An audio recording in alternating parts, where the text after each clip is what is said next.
had never experienced anything like that before. So she could not wrap her head around, like, oh my gosh, we're the only two people here.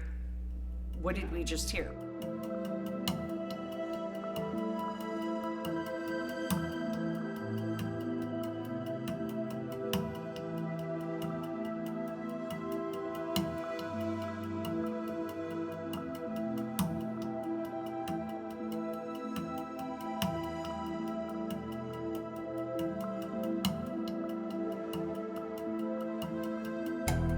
First got started when I lived in a house where we had a lot of experiences. We were hearing disembodied voices, which is the voice of someone that's passed on. I didn't know what to do, so I tried finding a paranormal group here, could not find one. So my son-in-law put me in touch with one from Wisconsin. They told me to get a recorder, ask questions. If I get a response, that means there's something there, and that's, like I said, how I got started, and I've been doing it ever since. My name's Seth Lang. I used to work at the Landmark Inn Hotel, which since the 70s and 80s, I believe has been known as a haunted hotel. It has been listed on a few websites with varying stories, some of them true, some of them more for PR. One of the more interesting ones, when I was working the front desk alone through COVID, those were some long nights into, midnight, 1 o'clock in the morning. And one that sticks out to me was that while at the front desk, it was very dark, very quiet. I was just jamming to music when somebody had said my name from down the hallway. And I thought maybe one of the managers or maybe the maintenance guy was in doing work that night. So I looked, over the desk down the hallway, and all I saw was our event space door closed on its own. And I was like, oh, maybe one of the guys is playing a prank or something like that. And I got out, went down the hallway, and went to go in the event space, and the door was locked, and the lights inside were off, and nobody was in the hotel. So at that point, I went back to the desk and just turned the music up a little bit louder in the lobby, and turned all the lights on.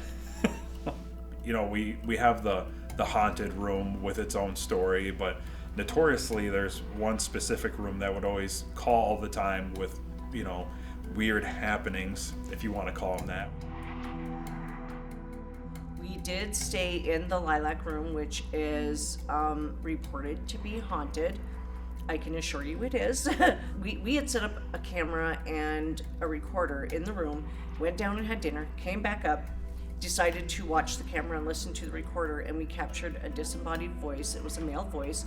He said, "Why don't you just leave?" There was a big ball of light that came shooting out of the headboard and went across the room, and it was quite large. Working the desk a lot, you get a lot of weird calls, bad service, especially up here in the UP, as people are coming from Munising and traveling for work. They're constantly in the hills and stuff. But one of the weirdest calls we constantly get is the phone quite literally sounds like somebody is holding it under a waterfall, and all you can hear is just like really weird people just like talking. It almost sounds like they're 100 yards away through water just calling. It's always one of those, well, okay then, if you get better reception, just call me later. And nobody ever calls back after those ones. Don't quote me, but I believe sometimes those ones also come from inside the hotel, from rooms that are unoccupied, which I hope to God it's just the maintenance guys. I went there one night and walked around. I felt like there was someone following us, and we all kind of felt like that. And I could see what seemed like, I'm not sure what it was to this day. It was a white kind of mist that seemed like it was shaped like a person, but I could not tell you for sure if it was or not anything. The lighthouse, in fact, had many light keepers, of course, from the time it was built until the time it closed down. We believe that many of the light keepers and their family are still there because we would hear men up chattering in the top of the tower. We've heard, like I said, a woman there who she was a lady lightkeeper. Her husband was off to war, so she of course had to take care of the children and the lighthouse. So we think that they loved it so much there that they stayed. Susan, who does the tours with me, she wasn't a true believer until the night that we tried to stay overnight. And there we heard the voice of a man, we heard footsteps, and when we went to leave, we heard a maniacal laugh come right out of the basement, and she had never experienced anything like that before. I mean, a lot of people, they go to right away, it's something satanic, and it's not. Demon is a word you'll hear a lot in the paranormal field. Demons aren't what people think they are, and a lot of the time, like I said, I'll go to a place because, you know, the people on the paranormal show said, oh, there's a demon there, and come to find out there's not a demon there. It's more than likely just a really ticked off spirit that wants people to stay away. I like to tell people I'm not trying to push this on them. It's something I like to do. I love the history of the places I go to, so it's a learning experience for me. But if I can share it with other people, I like that.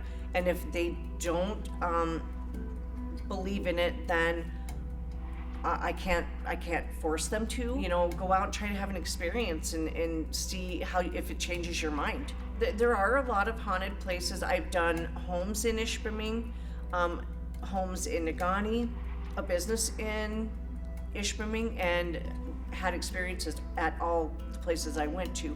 The one really that really sticks out is I was called to do a home in Negaunee, and the lady's son was experiencing, I guess you would say, a little boy in his home. And the little boy would come there all the time and told him his name, and then he would talk to the little boy all the time, but then the little boy started kind of being threatening with him, so he told his mom, and so that's when we got called in. So we found out during this investigation that a little boy, in fact, was murdered next door in the 80s, and that's who we think was haunting her son. Personally, I get a gut feeling, I get kind of an anxious butterfly feeling in my stomach. That's when I know something is there. Or I have been known at the lighthouse to get really bad headaches if there's a spirit that's too close. I have a ton of stuff that I like to use, but I like to use my own instincts, my own feelings a lot of the time, because that seems to work better. Especially if they like you, they'll give you just that feeling that you'll know someone is with you. And so I just kind of go on that. I have a Facebook page, it's Uber Paranormal. If you or anyone you know has a home or a business that they're having unexplained activity in, they can reach out to me through Facebook Messenger, and I would be more than happy to bring my team. It doesn't cost anything, and we'll come check it out.